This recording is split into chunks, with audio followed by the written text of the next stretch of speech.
We are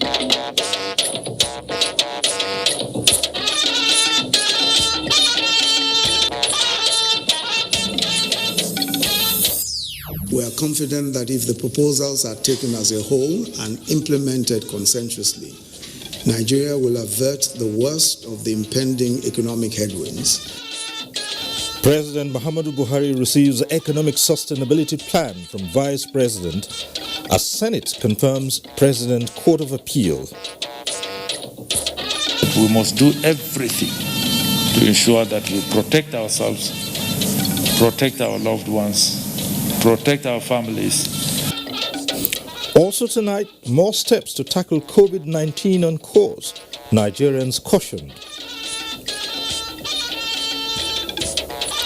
And Edo governorship election gathers momentum, political parties look inwards.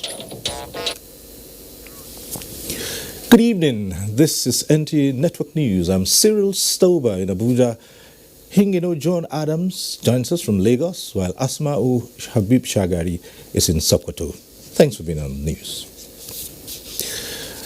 Vice President Yemi Osinbajo has formally submitted to President Muhammadu Buhari a compendium titled Bouncing Back, the Nigerian Economic Sustainability Plan. The report by the Economic Sustainability Committee, headed by the Vice President, recommends far-reaching measures towards converting prevailing crises occasioned by the coronavirus pandemic to a victory for the Nigerian economy. State House correspondent Adam Sambu has the details. The report is a product of wide consultations and inputs from the Economic Advisory Committee, 36 state governors, and leadership of the National Assembly. It also took into account the Economic Recovery and Growth Plan, report of the Economic Crisis Committee, the Finance Act 2019, CBN proposals, as well as the National Economic Council report on the COVID-19 crisis. Chairman of the Economic Sustainability Committee and Vice President Yemi Osinbajo, who submitted the report, said the key to the success of the plan is faithful implementation. We are confident that if the proposals are taken as a whole and implemented consensuously, Nigeria will avert the worst of the impending economic headwinds and convert this crisis to a victory for the Nigerian economy and the Nigerian people. Hinged on President Buhari's mantra to produce what we eat and consume what we produce, the report recommends mass agricultural and housing programs to create millions of new jobs, extensive public works and road construction program using locally available materials, as well as the installation of solar home system targeting 5 million households, serving the 25 million Nigerians not connected to the national grid. We have also recommended support for local production and manufacturing of all that is possible, including technology applications, software, shoes, garments, steel fabrication, ceramics, and furniture, with the required capital and essential machinery. We've also recommended the provision of ample support for the informal sector through low-interest loans, support for MSMEs, especially in assisting to restructure their loans with banks, the expansion of the social investment program through an increase in the number of cash transfer beneficiaries, an increase in the number of NPower volunteers, and sundry traders enjoying small and micro loans to cover a large number of the extremely poor. President Muhammadu Buhari, who applauded the Economic Sustainability Committee for completing what he called the critical national assignment in good time, expressed the belief that with the help of God and high sense of duty to posterity, Nigeria will successfully reset her economy for a brighter future. As we go forward, we must chart a new course and remain steadfast.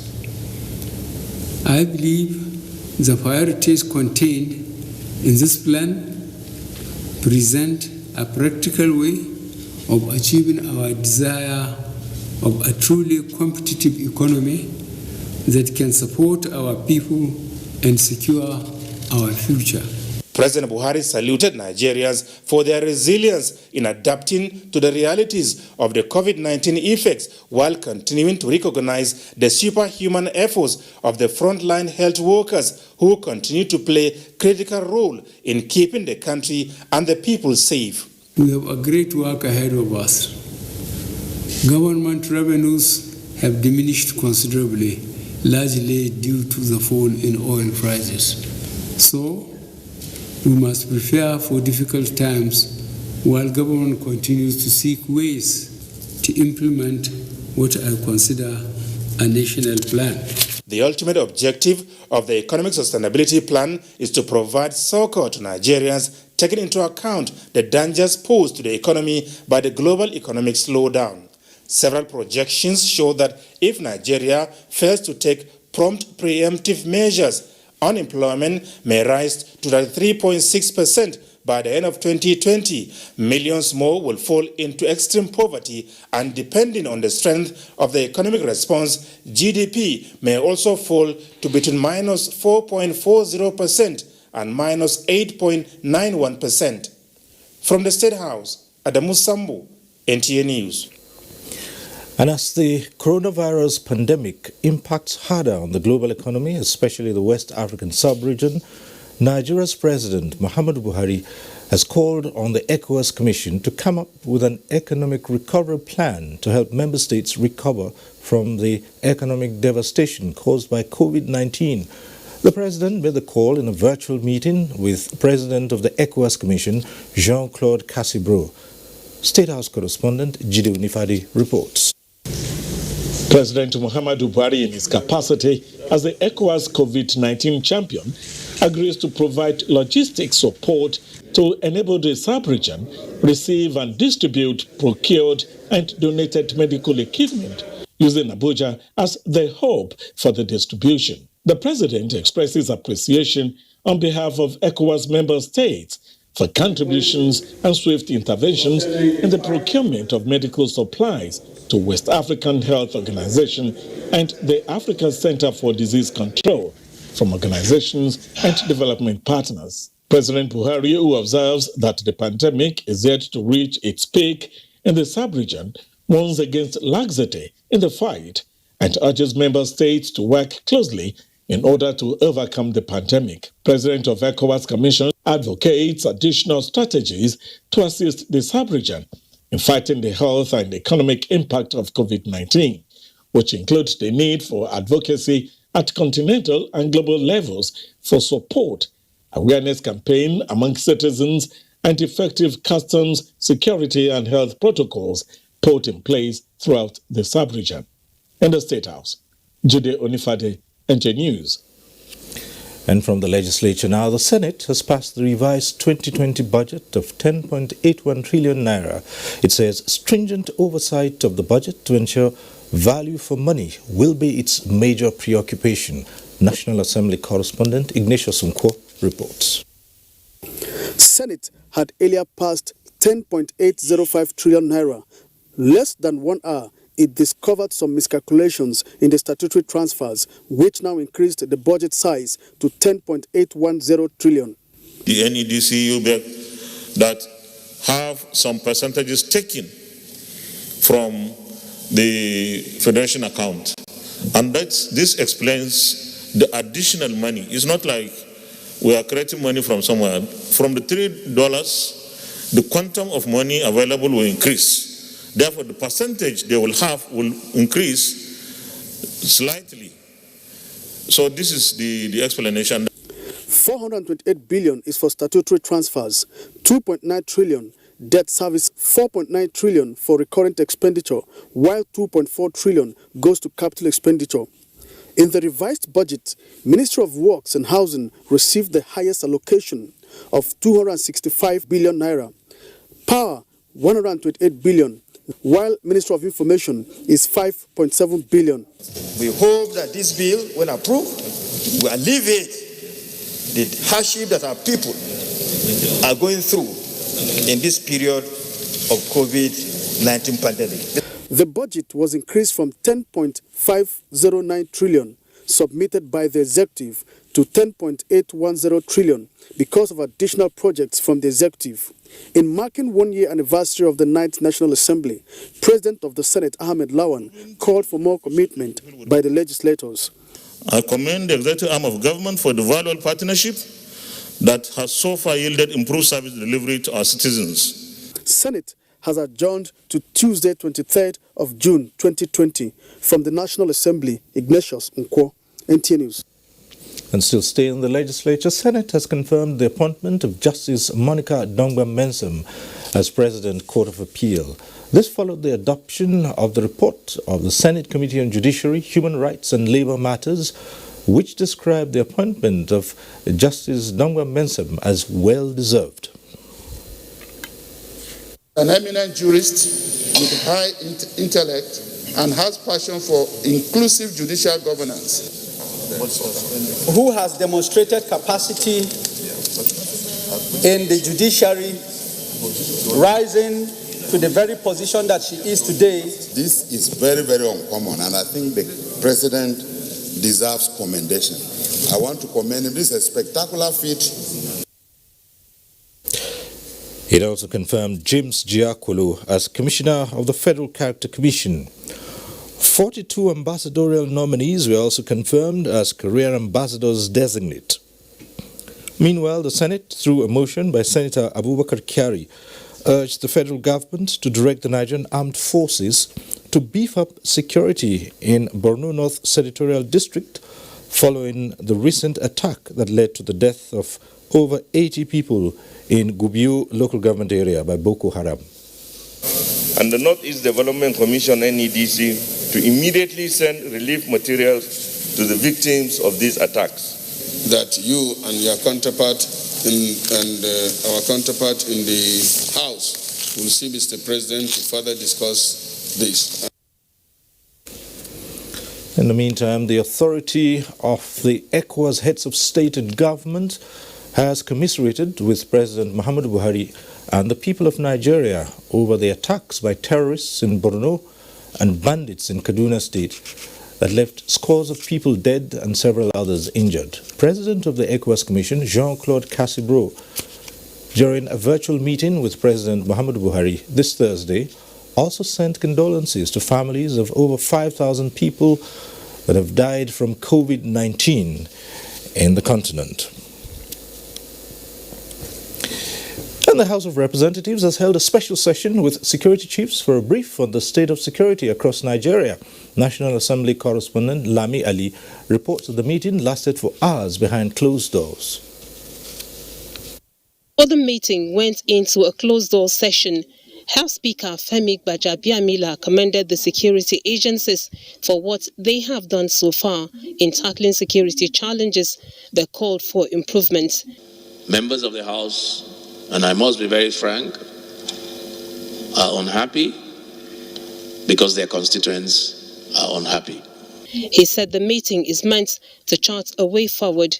In the meantime, the House Arts Plenary Thursday honored DCP Abba Kyari with an award of excellence for his commitment to duty. That the greatest honor that you can do to any citizen is when the legislative lawmaking body recognizes you. He was enlisted into the Nigeria Police Force on the 1st of May 2000 as a Cadet Assistant Superintendent of Police, ASP. A selfless officer and a true gentleman. The recipient expressed gratitude for the recognition and dedicated the award to the Inspector General of Police, his entire team at the Nigeria Police Intelligence Response Team, and all officers that have lost their lives in the line of duty. Gestures like this will go a long way to remind us that our efforts and sacrifices are notable and appreciated. Having marked 1 year after its inauguration, the House of Representatives has proceeded on a 2-week break to resume on the 30th of June 2020. The Senior Special Assistant to the President, House of Representatives, briefed the press and commended the 9th House. He appreciated the partnership between the House and the Executive. They have, like I said, risen on all fronts to the expectations. And this relationship as I had mentioned earlier, is predicated on understanding and respect. And we had had positive engagements. From the National Assembly, Lami Ali, NTA News. And more on security issues now. 80 Boko Haram informants have been arrested within the last 3 months in northeastern Nigeria. Coordinator Defense Media Operations Major General John Enenche announced this at a news conference in Abuja. Defense correspondent Ismail Musa has details. It is another time for an update on the Armed Forces 9 ongoing operations across the country. And of vital importance in this briefing is the apprehension of 80 Boko Haram collaborators and recent killing of civilians by the insurgents in Borno State. What happened in Maiduguri, Katsina, I want to assure the general public that the Armed Forces of Nigeria is responding appropriately. And the confirmation is the airstrikes that started yesterday, and scores were deleted. What is happening is the normal thing that happens. Unfortunately, I have to say that once you bust like an anthill, they come out. And they want to tell you that, look, we are still what? We are still potent. We are still relevant. But how many are they? Similarly, Major General Enenche provided updates on Operation Safe Corridor, a federal government multi-agency de-radicalization and rehabilitation program operationalized in 2016 to encourage repentance and defection within the ranks of the terrorists. Ismail Musa, NTA News. And in a related development, the Nigerian military says the Air Task Force of Operation Lafia Doli has destroyed a Boko Haram terrorist hideout and neutralized some of their fighters at Kacha Kuruli in the Sambisa Forest General Area of Borno State. A statement by Coordinator Defense Media Operations Major General John Enenche says the operation was executed on the 10th of June following intelligence reports indicating that the location was being used as a staging area and meeting venue for the terrorists, from where they planned and launched attacks against troops locations and civilian settlements within the Sector 1 area of responsibility, including the Maiduguri-Damaturu Highway. Following this confirmation, the Air Task Force dispatched the surveillance aircraft and fighter jets to attack the hideout, leading to the destruction of some of the structures as well as the neutralization of several of the terrorists. And it's time to go for a break now to bring you some messages. Stay with us.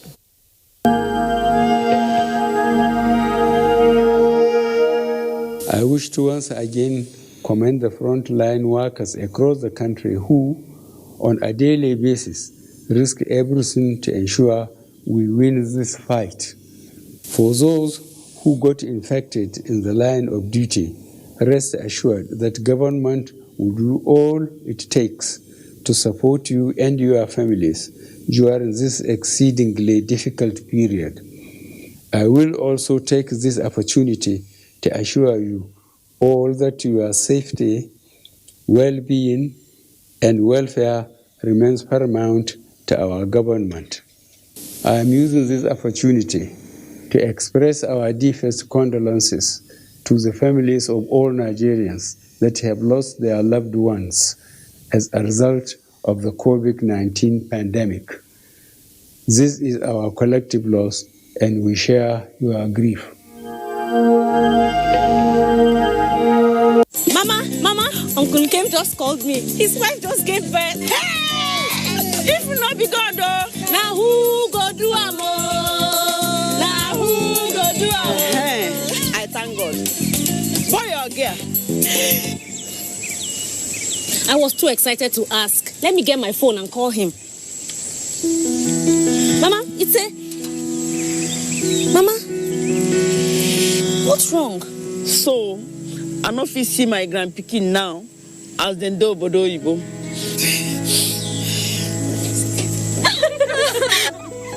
Mama, I have a surprise that will cheer you up.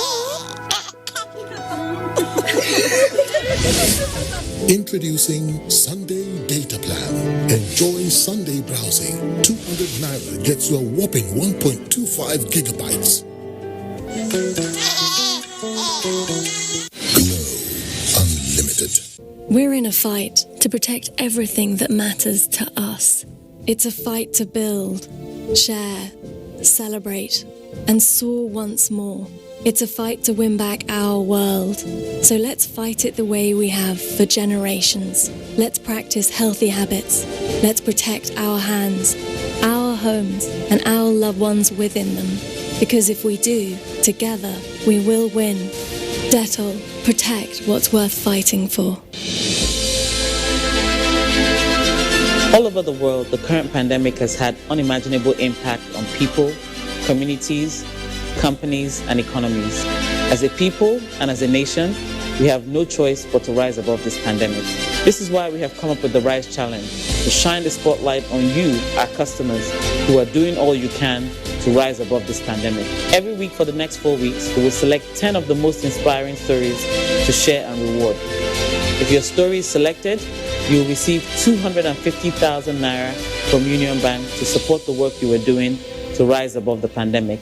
For more details on the Rise Challenge, go to www.unionbankng.com/the Rise Challenge. So tell us, what are you doing to say I care? What are you doing to rise?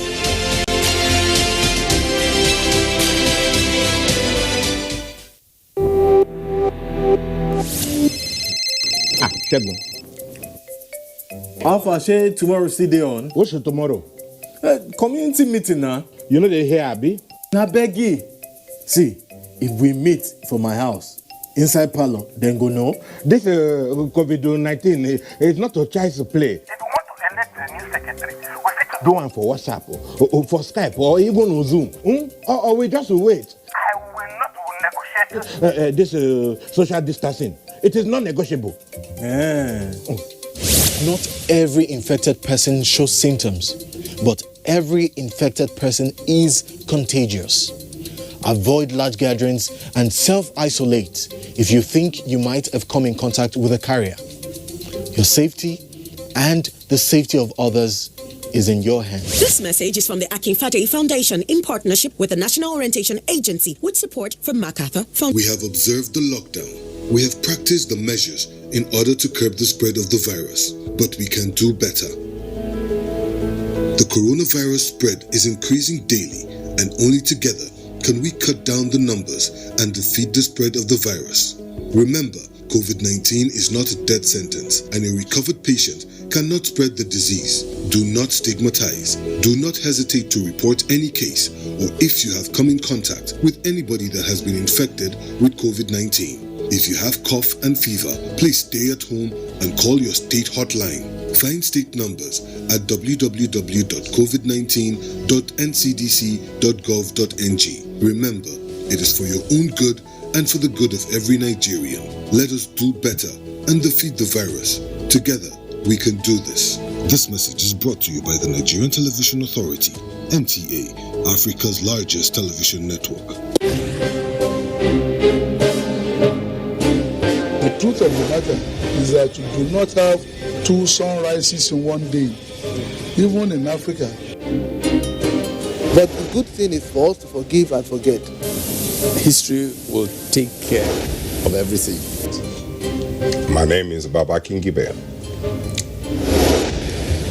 On behalf of the federal government, I tender the nation's apology to the family of late MKO Abiola.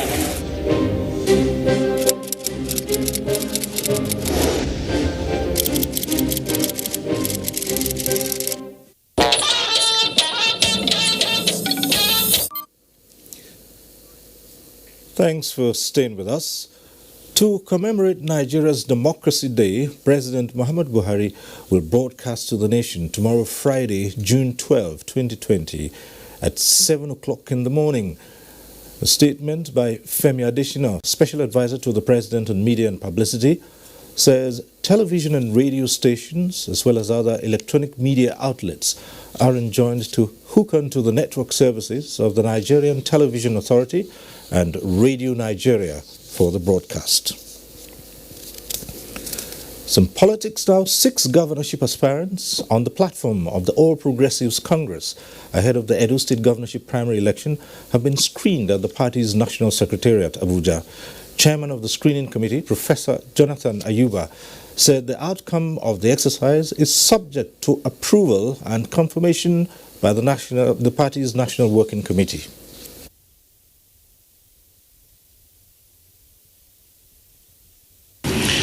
Ours is to do our assignment. Ours is not to pass judgment because we are not a court of law. Ours is to make recommendation. And I urge you to wait for the official release of such recommendations by the party.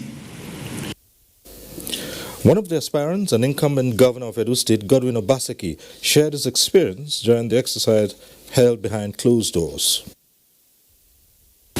I've given them all the information they need, the controversial certificates from the University of Ibadan,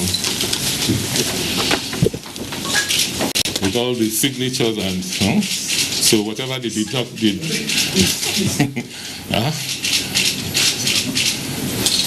been tendered. There were a few other questions that were asked, but like I said, as a party man, I've gone through the screening process. But I do not believe that I'll get justice because Comrade Adams Oshomole is an interested party in the Edo process. One of the questions I was asked, which I was, was that why did I issue a gazette that will prevent the party from performing direct elections in Edo? That didn't I see it as an anti-party activity?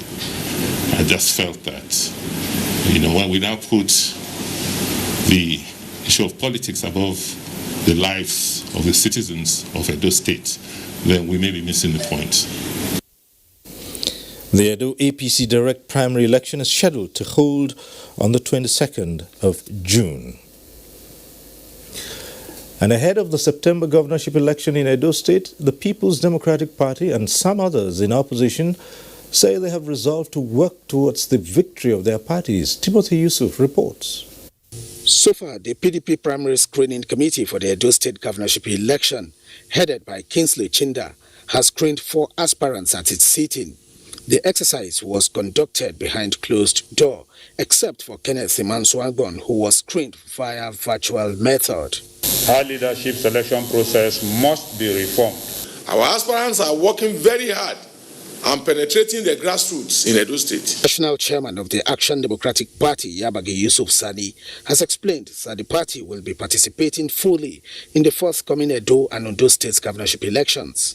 The ADP campaign machinery is already in place for the Edo and Ondo governorship election. Many aspirants have intimated us of their intention to run under our platform, while some are still consulting. The ADP national chairman also commended President Muhammadu Buhari for signing an Executive Order 10, enforcing the financial autonomy of the state legislature and judiciary.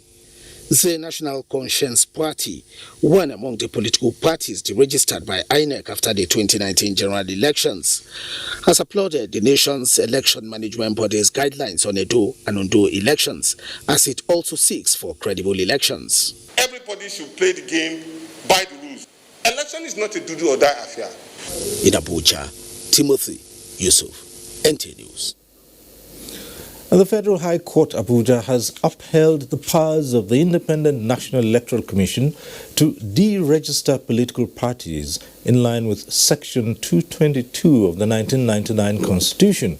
Justice Anwuli Chikere delivered the ruling in a suit filed by 34 political parties. Olabode Arewa reports. Delivering judgment in a joint suit filed by the concerned political parties to challenge their deregistration, the court held that the parties failed to state sufficient facts to support their claims, as they did not properly interpret the sections of the law that they relied on. While maintaining that Section 222, subsection A of the 1999 Constitution was clear and unambiguous enough, Justice Anwuli Chikere vacated the earlier injunction granted to the political parties and dismissed their suit in its entirety. The judgment brings to 36 the number of political parties whose deregistration have now been affirmed by the courts. In Abuja, Olabode Arewa, NTA News. And turning to the raging pandemic now, number of coronavirus cases in the United States surpasses 2 million as Malaysia bars citizens from Hajj pilgrimage over coronavirus fears. Adebola Brooksland Sunday is here with an update on COVID-19. Pakistan Health Minister Zafar Mirza has downplayed a World Health Organization warning on reimposing a lockdown in some areas of the country in order to curb the spread of the novel coronavirus in the South Asian nation. Zafar Mirza said Pakistan has made best sovereign decisions in the best interests of its people in making tough policy to strike a balance between lives and livelihoods. Indonesia authority says it has arrested at least 33 suspects allegedly snatching bodies of COVID-19 victims from several hospitals for burial according to their wishes.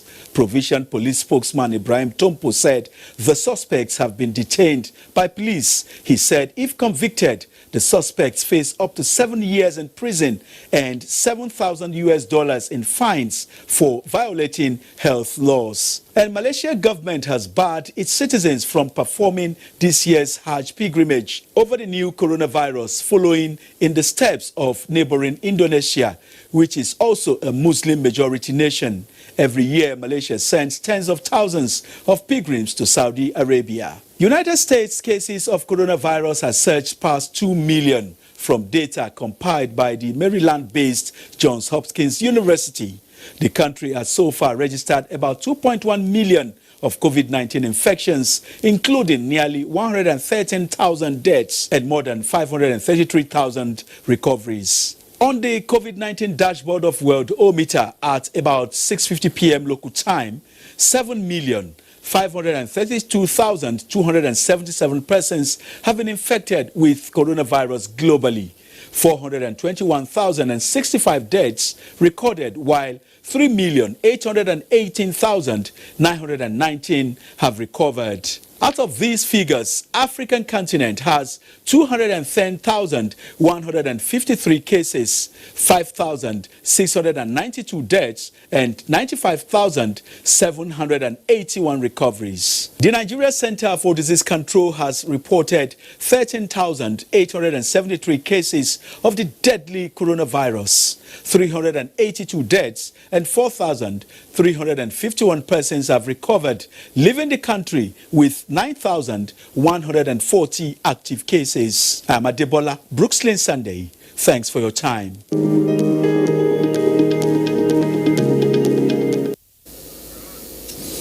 And still on the domestic front, the Presidential Task Force on COVID-19 has advised Nigerians to observe Democracy Day in a solemn manner, devoid of pomp and ceremony, in view of the raging coronavirus pandemic.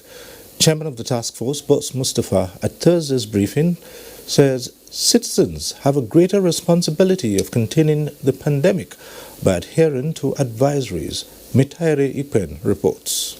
This number gives us cause for concern. As Nigeria's capacity to test for coronavirus is increasing, the spike in confirmed cases in the country is generating concern, even among members of the Presidential Task Force. The great majority of Nigerians are still susceptible to COVID-19. If we allow it to transmit easily between us, it may be even more deadly. The best celebration we would bequeath ourselves is to strengthen our individual and collective resolve to abide by the guidelines, to protect ourselves, our friends, our loved ones, and the country at large. The Minister of Health expressed concern over rejection of patients by health institutions in spite of several appeals. We do receive cases of complaints like that, and we always follow them up. And in cases where it is proven that it is not, there's an infringement on the duties of a doctor, it is referred to the Medical and Dental Council of Nigeria, and it is well known that they have gone as far as withdrawing licenses of doctors. The minister also advocated proper diagnosis of patients by health workers. It is true that you get an increase in upper respiratory tract infection, in catarrh, cough, and so on. So it may be a challenge to start differentiating between that and COVID, but it's good to go to get a history and to advise the patient put on a mask or give them a mask so that whether it is COVID or ordinary influenza virus or any kind of virus, there is protection of others. The task force identified behavioral change among citizens as critical to containing the coronavirus pandemic in Nigeria. We are appealing to the public to please change our behavior in order to save lives. This is clearly a call to action to translate knowledge to life-saving action. This is really what we're encouraging every state across the country to bring in a diverse set of voices to preach, to confirm to people the challenges that we face, that these are real, nobody is making them up, there are people behind those numbers, and we need to come together to do what we have to do to reduce transmission. State governments and security agencies are urged to strictly enforce the guidelines and protocols to curb the rate of community transmission of the disease. In Abuja, Mitaire Ikben, NTA News. The Nigeria Governors Forum has declared a state of emergency over gender-based violence and has endorsed the First Lady's stance on the alarming rate of sexual abuse in the country. Abubakar Usman Akwanga reports that this was contained in a communique during the forum's 10th teleconference on COVID-19. The forum expresses dismay over what it described as a threefold rise of violent sexual abuses within less than 3 months lockdown COVID-19, pledges support on the communique of Nigeria's First Lady on gender-based violence. NGF recommends maximum weight of the law on culprits and charged the police to produce details of prosecution in affected states. On coronavirus pandemic, the forum received update on NGF Subnational Committee interfacing with Presidential Task Force to provide and coordinate strategy for federal and states on relaxation of lockdown. The Nigerian Governors Forum also received a briefing on the outcome of the House Committee on Health Services public hearing on the proposed infection disease bill from Governor of Kebbi State, Abubakar Bagudu. World Bank Country Director Soban Chouahuri gave update on the $750 million additional financing under the State Fiscal Transparency, Accountability and Sustainability Program results. The forum is to liaise with the Conference of Speakers of State Assemblies on the allocation of appropriation funds in respect to the Executive Order 10. A vote of confidence was passed on the chairman of the Police Service Trust Fund. In Abuja, Abubakar Usman Akwanga, NTA News. An integrated mobile temperature measurement and disinfection channel has been designed in Nigeria for the containment of COVID-19 and other infectious diseases. Elizabeth Omori reports that the mobile device is also assembled in Nigeria. As nations grapple with the spread of coronavirus, governments, individuals and organizations are funding research and innovations to find a cure to the disease. With the optimism that a vaccine will be developed, efforts are being intensified to curtail the spread of COVID-19. One of the latest containment measures is this mobile temperature measurement and disinfection channel. The mobile device is a fast machine which can within 5 seconds conduct several functions to help reduce the rate of transmission of coronavirus. The system itself has a body sensor. As far as you are coming close to it, it will give you, once you have a high temperature motif, it will appear, it will declare, it will give you an alarm, It has a UV light, that goes around the body system. It has everything that I can do to create and expose more other diseases that in the body system. For us to have this, we can actually go back to our normal life and reopen. The channel, which has an infrared to measure human temperature, serves as both disinfectant and sanitizer. It passed through laboratory tests and we were able to come up with this. So it is totally safe. People should be confident enough to enter there and allow it to shower on them. The misting coming out sanitizes the entire body. The temperature measurement and disinfection channel is the first in Nigeria, built by an indigenous engineering company. In Abuja, Elizabeth Omori, NTN News.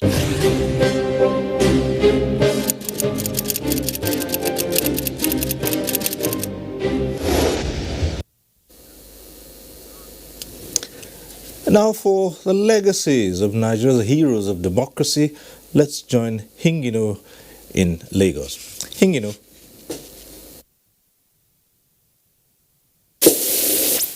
Thank you, Cyril, and good evening. From Benin to Ibadan to Lagos and to Jigawa State, there have been reported cases of sexual assault and violence against women in recent weeks, with apprehension that the cases may spike. Correspondent reports that a coalition of men are enlisting the support of key players, including the wife of the Lagos State Governor, Dr. Ibijoke Sanwo-Olu, to lend a strong voice to the fight against all forms of abuse against the Nigerian women, especially the girl child. Real men don't rape! Real men don't rape! The increase in rape cases in the country has drawn international attention in recent times, while the government and human rights groups, under a series of hashtags like "We are tired," "Stop the rape," "Stop victim shaming and blaming," "Justice for Uwa," and so on, have been creating more awareness and enlightenment to say no to rape. We can't keep on raping them. It must not be against their will. We must teach a voice not to rape. VVF means vesiculovaginal fistula, because of a man raping them, and they will lick urine for their life till they die. Imagine. The voice of this coalition of men from all walks of life is loud and clear on the dangers sexual assault poses to the future generation. We need to strengthen the judicial system. We need to ensure that when people report, we respond. Men are the major perpetrators, so men need to take a stand. Men need to ensure that it does not happen anymore. The war kicked off at the Lagos Television House, Agidingbi, Ikeja, down to the Lagos State House of Assembly, where the group was received by the wife of the state governor, Dr. Ibijoke Sanwo-Olu. It is an emergency. We should not take it for granted. As we treated COVID-19, where we opened emergency operation centers, I think this needs to draw that kind of emergency operation centers too. The hope of these advocates is that the law of the country will be more stern on perpetrators of violence against women to stem such cases in the country. And now to the story on democracy. As the nation celebrates its Democracy Day, it is a good opportunity to reminiscence of the legacies and striking quality of one Nigeria's hero of democracy, Chief MKO Abiola. Jennifer Igwe tells us how his children are keeping the fire of this detribalized nature burning. Nigeria will not be complete without the mention of this man who sleeps in a tomb in the heart of Lagos. Chief MKO Abiola was a hero of democracy. In fact, he paid the supreme price for the cause. Now, one thing many remember Chief MKO Abiola for was the fact that he was a detribalized Nigerian. June 12, 1993 presidential election has been described as the most peaceful poll in Nigeria. People came out in their numbers to vote without a care for regional affiliation, religion, or ethnic bias. One of the candidates for that election was quite popular. He was Chief Moshood Kashimawo Olawale Abiola. Although from the southern part of the country, he was the favorite of Nigerians from all parts of the nation. What he was saying resonated with all the different people in the country. So Igbos, Hausas, the South, everybody believed in his message that farewell to poverty, the message that the masses should be given the lion's share instead of a few Nigerians. See, this is the core. Jamiu Abiola is of the view that if all Nigerians could pick interest in learning the diverse languages and cultures in the nation, it will go a long way in creating a better bond, a crucial factor for the nation's democracy. People outside government are a bigger entity, so we shouldn't just put our searchlight on government. We should put our searchlight on ourselves so that we can become better. Because it's only when the followers are better followers, then the leaders can be better leaders. That's in Lagos, Jennifer Igwe, NTA News. That's it from Lagos. We now go to Sokoto, where Asmau has stories from that zone. Thank you, Hingino. Good evening and a warm welcome to Sokoto. Sokoto State Government has banned movement of motorcyclists from 6 p.m. to 6 a.m. in the local governments affected by banditry. This was part of the resolution reached at the State Advisory Security Council meeting held at Sultan Palace. Dalatu Abdullahi reports that Governor Tambuwal later briefed newsmen after the meeting held behind closed doors.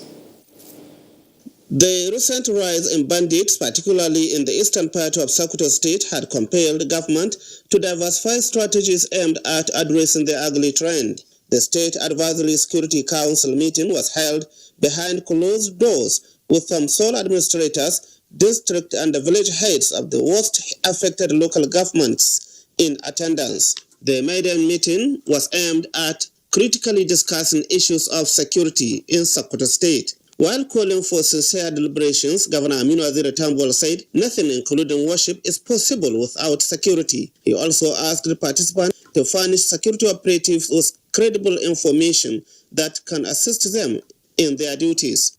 In Sabumbili,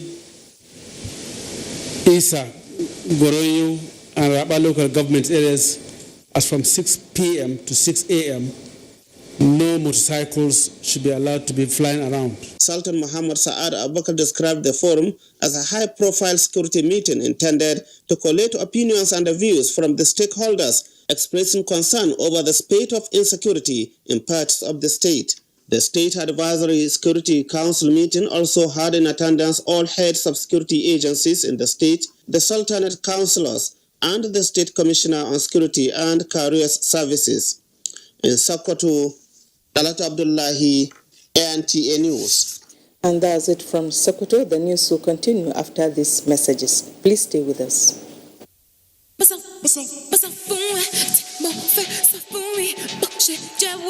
Is on my camera. Yes, I need you like you need me, and I know it's awesome, my baby. Need Papa.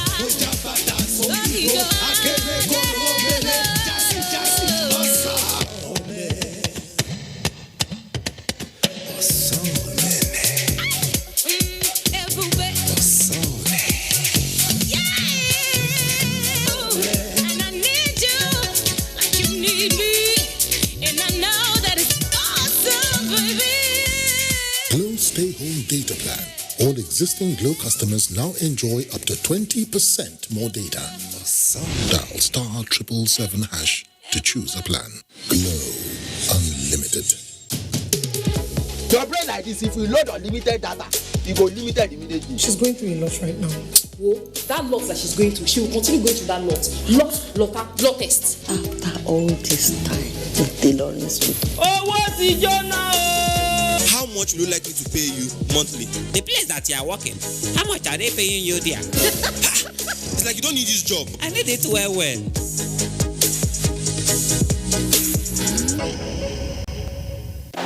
I will still stand. I will still stand on the day that I finally wear my colors of pride, when the most prolific stars rise to look adversaries in the eye, putting them in their place. when the Spanish Armada set sail once again to take over the rough seas. The moment of excellent surprises, remarkable magic, unshakable dominance. Yes, I will still stand. When my passion melts away all the uncertainties, when I get reacquainted with my heroes, I will still stand. Get ready for the return of live sports only on GoTV. Stay connected or reconnect to GoTV and we will give you an upgrade to the next package. GoTV. Live it, love it. Nigerians, let us take responsibility. Stay healthy, stay safe, and curb the spread of the virus. Take responsibility. The coronavirus spreads from one person to another. Let us avoid crowd gathering of any kind for any reason. Take responsibility. Avoid traveling from one state to another during these lockdown restrictions. Obey all the rules that are put in place. Take responsibility. Stop spreading fake news and unverified reports about the coronavirus. There is no known cure for COVID-19. Take responsibility. Observe all the measures that can help stop the spread of the virus. Together, we can do this, but only if we take responsibility.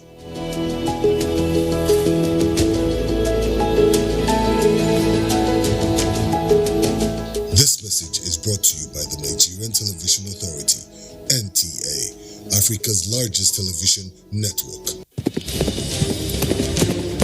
A united Nigeria, strong in the fight against COVID-19, to bring a voice of hope, to join hands to bring an end to this pandemic. Kandi diko hafia si akwado agha n'otu aka ahụ ka ndị nwere ikike ịhụ maka ahụike si dịkwa nkwadebe maka ọgụ a. Ní ayé àtijọ́, a farapamọ́ lábẹ́ àpáta Olúmọ, a sì borí ogun náà. Àkókò tó láti farapamọ́ sínú ilé. Mu ci gaba da kaɗaita juna, kuma mu kiyaye wuraren da akwai cunkoson mutane. Mukumulo biba bizinko lokachile. Womere ya mevogja wokura bowe kokekokyo, woje siri sanitizer wokura bowe. Fulbe ballen ko emeden kauten jude kaben dun nyaw coronavirus. Daroden e wuro ballen gomnati ballen ko emeden dun nyaw dun waray dun dillay. One Nigeria, different languages, and we shall surely prevail. This message is brought to you by the National Orientation Agency, Nigerian Film Corporation, powering possibilities in partnership with Nigerian Television Authority. You can't beat the rich.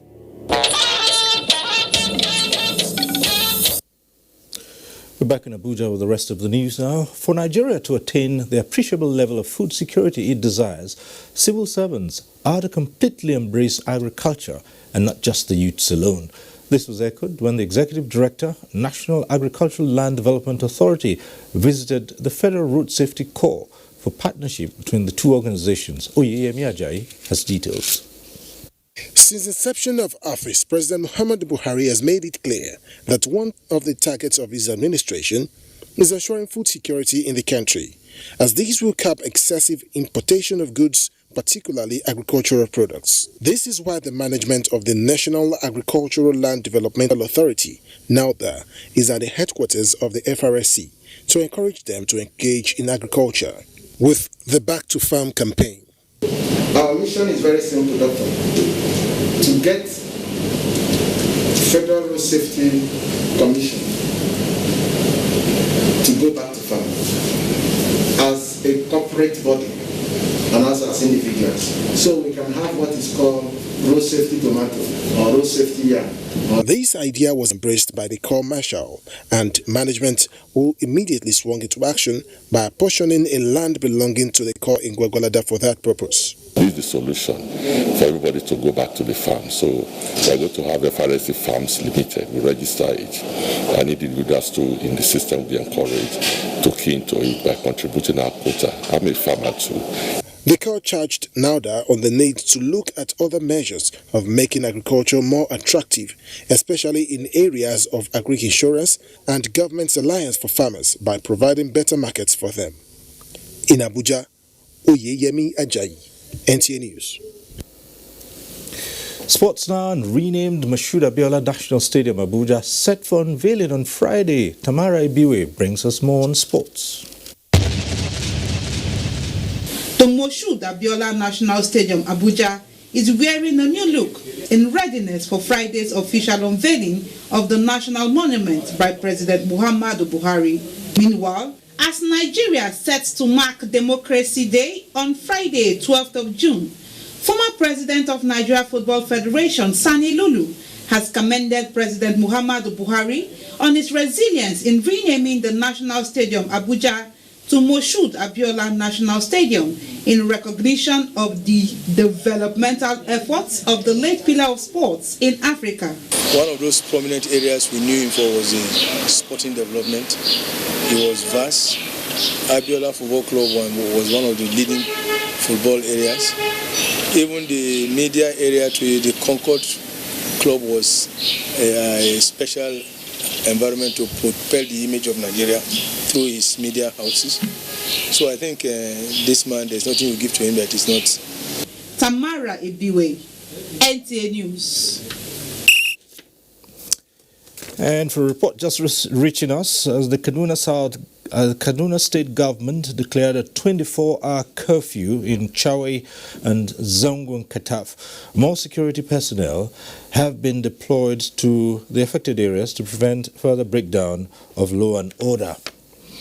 The State Commissioner of Police, Umar Muri, who led the troops, called on the aggrieved parties to allow peace to reign. The incident, which occurred in the early hours of today, led to the death of 4 persons. The situation has, however, been brought under control, with security agencies being vigilant to protect the people. Meanwhile, normalcy has returned to Kaduna State House of Assembly after the confrontation among members, which led to the removal of the Deputy Speaker. Ahmed Umar Kudan reports that Isaac Auta Zankare from Kauru constituency was elected as new Deputy Speaker. 24 members passed a vote of no confidence in the former Deputy Speaker, leading to his impeachment. Shortly after that, it was pandemonium as members representing Maikera constituency attempted to snatch the mace. The family of late Abdullahi Salisu Amwe of Rinze District, Akwanga local government area of Nasarawa State, announces the sudden death of Josephine Kangyang Amwe.